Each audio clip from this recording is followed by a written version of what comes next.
الحمدللہ ہو better than شیخ doctor Hammad Lakhvi. السلام علیکم ورحمۃ اللہ جی وبرکاتہ. وعلیکم السلام ورحمۃ اللہ. شیخ آپ خیریت سے؟ ماشاء جی اللہ اللہ کا شکر ہے. کافی ٹائم بعد ماشاء اللہ, لیکن یہ کہ ملاقات تو ہماری رہتی ہے, بٹ الحمدللہ مجھے بہت خوشی ہو رہی ہے کہ آپ اس وقت میرے ساتھ موجود ہیں. اور ٹاپک شیخ جیسے کہ آپ نے سنا بڑا زبردست اور امپورٹنٹ ٹاپک, تو اسٹریٹ میں انشاءاللہ سوال کی طرف ہی آتا ہوں. شیخ میں غور کر رہا تھا حضرت موسیٰ علیہ السلام کے واقعے پہ. سورہ قصص میں اللہ رب العالمین نے ان کی لائف کا ایک بڑا اسپیشل فیز بتایا نبوت سے پہلے, کہ ان سے غصے میں اور غلطی میں ایک بندہ جو ہے وہ قتل ہو گیا. تو اس کے بعد فوراً انہوں نے اپنے اندر جو ہے وہ ایک ڈر محسوس کیا, اور وہ دعا بھی بلکہ درج ہے کہ انہوں نے کہا ربی انی ظلمت نفسی فاغفر لی, اور اللہ رب العالمین نے باقاعدہ بتایا کہ ہم نے اسے معاف بھی فرمایا. تو شیخ یہ میں غور کر رہا تھا کہ اتنا امید والا واقعہ ہے. کبھی کبھی انسان سے کوئی اتنی بڑی غلطی ہو جاتی ہے, اور یہ اگر ہم اس پہ سوچیں تو یہ دنیاوی اینگل سے تو بہت بڑی ایک غلطی ہے. یعنی آج کوئی اس طرح کرے تو آپ سوچیں کہ وہ کتنی ٹینشن میں آ جائے گا وہ بندہ.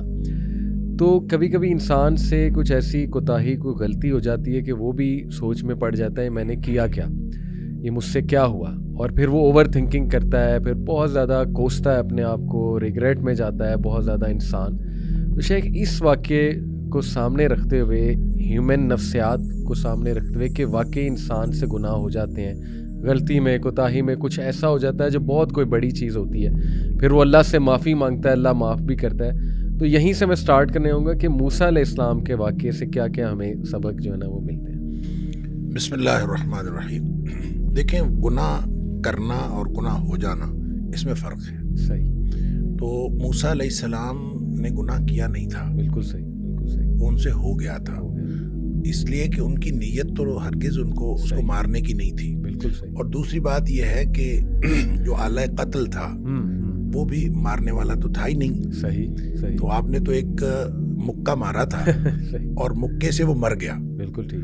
تو اب مکہ کسی کو جب کوئی بھی شخص مارتا ہے تو کبھی بھی یہ آلہ قتل نہیں ہوتا. بالکل ٹھیک, بالکل ٹھیک. اور اس لیے یہ کہنا کہ حضرت موسیٰ علیہ السلام نے اس کو مارا تھا, تو مارا تو تھا ہی نہیں. صحیح. وہ مر گیا تھا, نیت نہیں تھی. اس لیے جو ہے اس کو عمل الشیطان بھی کہا گیا. انہوں نے کہا کہ یہ شیطان کی طرف سے تھا, صحیح کہ صحیح. یہ میری طرف سے نہیں تھا, یہ شیطان کی طرف سے. لیکن بہرحال انہوں نے رب انی ظلمت نفسی کہا, اللہ تعالیٰ سے معافی مانگی, اور اللہ تعالیٰ نے اس کو معاف کر دیا. اور پھر کام بھی یہ مدین میں کچھ عرصہ گزارنے کے بعد یہ واپس آئے ہیں, اور واپس آ کے فرعون کے دربار میں جب انہوں نے اپنی دعوت کا آغاز کیا ہے جی. تو فرعون نے اس وقت جتنی باتوں کے بارے میں حضرت موسیٰ علیہ السلام کو احسان کے طور پر جتلایا ہے, اس میں ایک بات یہ بھی کہی صحیح کہ آپ نے تو قتل کر دیا تھا, اور ہم نے جو ہے وہ آپ نے ہی قتل کیا. اور اس موقع پر بھی حضرت موسیٰ علیہ السلام نے کہا کہ میں نے قتل نہیں کیا تھا, شیطان کی ایک بات تھی. لہٰذا حضرت موسیٰ علیہ السلام کے اس واقعے کو اس بات کی بنیاد بنا لینا کہ کوئی شخص اس طرح کی غلطی کر کے بعد میں معافی مانگ لے, تو یہ غلطی کرنا نہیں تھا. بالکل صحیح. یہ ہوا ہے, اور وہ اس کے اندر نہ ارادہ قتل تھا, نہ آلہ قتل تھا, اور نہ ہی اس طرح کی سچویشن میں کبھی کوئی قتل ہوتا ہے. اس لیے حضرت موسیٰ علیہ السلام کا کوئی عمل وہ تھا ہی نہیں, اور اس کو اللہ تعالیٰ نے معاف بھی کر دیا, اور انہوں نے معافی مانگ لی اور اللہ تعالیٰ نے معاف کر دیا. بالکل صحیح, الحمدللہ. تو یہ جو دعا ہے شیخ ربی انی ظلمت نفسی فاغفر لی, یہ دعا ویسے بھی مطلب بڑی خوبصورت دعا ہے, اور اس میں جو عاجزی نظر آتی ہے. حالانکہ یہ بات کلیئر ہے کہ موسیٰ علیہ السلام کی نیت نہیں تھی, اور ظاہر ہے کہ جیسے آپ نے کہا کہ وہ آلہ قتل بھی نہیں تھا, ظاہر ہے مکہ جو تھا. اس کے باوجود آپ دیکھیں وہ کتنی عاجزی سے اللہ رب العالمین سے توبہ استغفار کر رہے ہیں, بلکہ ڈر سے وہ بھاگ بھی جاتے ہیں اس جگہ سے, ایک فیوجیٹو بن جاتے ہیں. پھر وہ یہ دعا بھی آگے جا کے ان کی ملتی ہے ربی انی لما انزلت الیہ من خیر فقیر.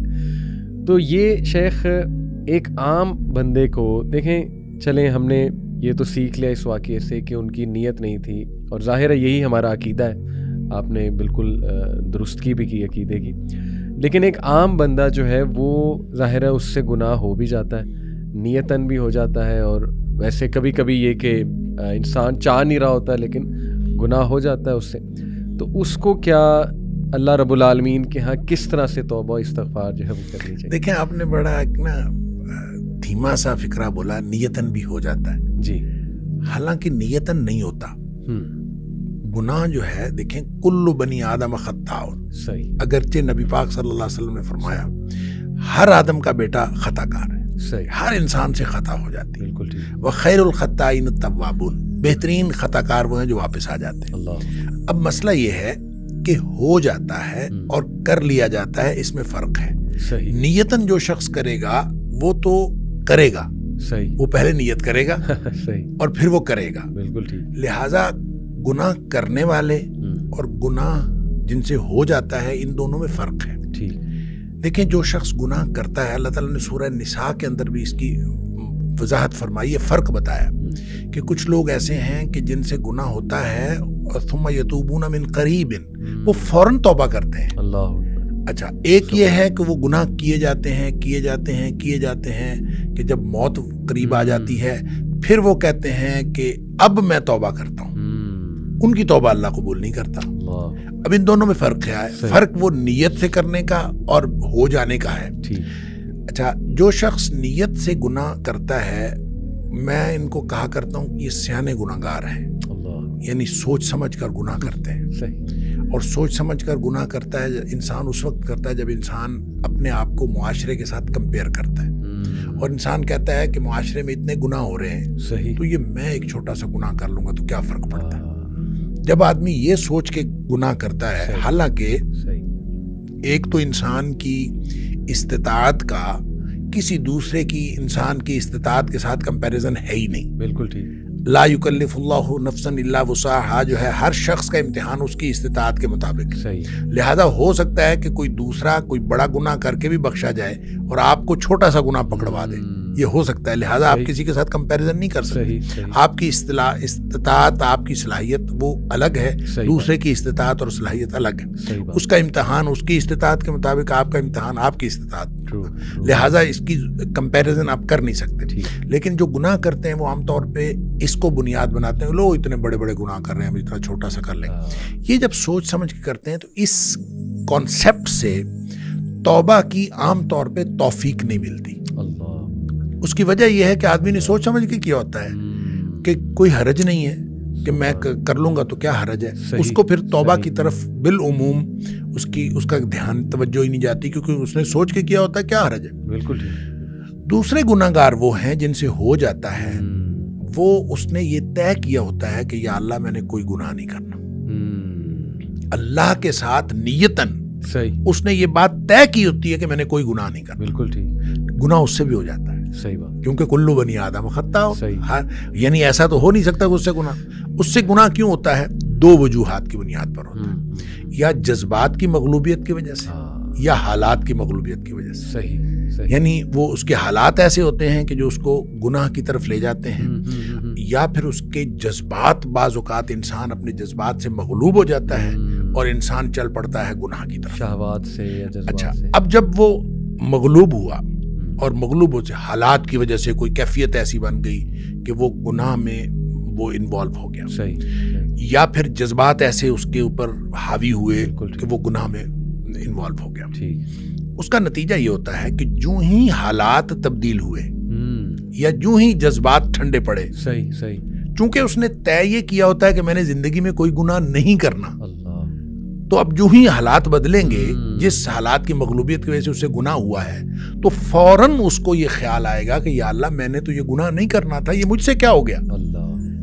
اور اسی طرح جب اس کے جذبات ٹھنڈے پڑیں گے تو اسی وقت وہ اس کو خیال آئے گا، ہوش حواس میں آئے گا، تو کہے گا یا اللہ میں نے تو یہ نہیں کرنا تھا، یہ مجھ سے کیا ہو گیا. یہ ہے وہ ثم یتوبون من قریب، کہ فوراً وہ توبہ کر لیتے. پھر اس کو فوراً خیال آتا ہے کہ وہ جو ندامت اور شرمندگی اس کو ہوتی ہے، وہ جو پشیمانی اس کو ہوتی ہے، یہ ندامت اصل میں اللہ کو پسند ہے. کیا بات کہ انسان کو ندامت اور شرمندگی ہو کہ یا اللہ میں گناہ کر بیٹھا ہوں، میں نے تو یہ نہیں کرنا تھا. اور اسی طرح یہ جو رب انی ظلمت نفسی والی بات ہے، یا حضرت آدم علیہ السلام کی دعا والی بات ہے، یا ویسے بھی نبی پاک صلی اللہ علیہ وسلم نے فرمایا کہ ایک آدمی گناہ کرتا ہے اور گناہ کر کے پھر اللہ سے بات کرتا ہے، رب انی اذنبت، تو اللہ میں نے گناہ کیا ہے. یعنی اقرار. یہ اقرار جو ہے یہ بہت، یعنی اقرار ہے، اس کے اندر ندامت ہے. اللہ میں گناہ کر بیٹھا ہوں اور تو معاف کرنے والا ہے، تو مجھے معاف کر دے. یہ ندامت اور شرمندگی جو توبہ کی شرائط میں سے بھی ہے، اور یہ وہ نقطہ ہے جو اصل میں اللہ تعالیٰ کو پسند ہے. تو جس کے اندر یہ ندامت اور شرمندگی آتی ہے وہ توبہ بھی کرتا ہے، اللہ تعالیٰ کو پسند بھی آتا ہے.